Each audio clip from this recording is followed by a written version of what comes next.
কি আরাম, কি আরাম।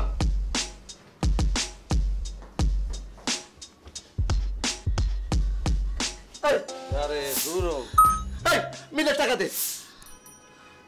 কি আর আমি কি আপনার কাছ থেকে মিল কারখানা কিনছি নাকি মিলের টাকা দাম?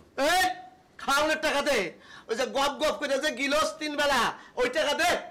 বুঝছি, কত লাগবে কত টাকা? দে 5,000 দে, পরে বাকিটা দিস। সমস্যা নাই, আপনি টেনশন করেন না। আমি আজকে হইতেছে একটা কাহিনী সেল হয়ে যেতেছে, কোনো প্রবলেম নাই। বিকেলের দিকে 1000-20 টাকা পাবো, আমি দিয়ে দেবো না। আপনি আপাতত চালাই নেন। এই এই মির্জাফর, মিয়া, আমার নাম জাফর, আপনি মির্জাফর কোন? আরে ওই হইল।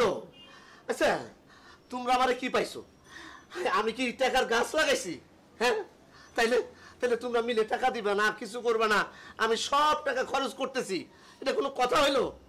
আমি তোমাকে পিছে খরচ করে এখন পর্যন্ত বিয়ে করতে পারলাম না। বিয়ে করার কোনো দরকার নাই, মানে বিয়ে করে যে অশান্তির মধ্যে আপনি থাকতেন, অলরেডি সেই অশান্তিতে আছেন। আমরা যে কয়জন আছি সব তো আপনার সন্তানের মতন, আপনি আমাকে বাপ। শোনেন,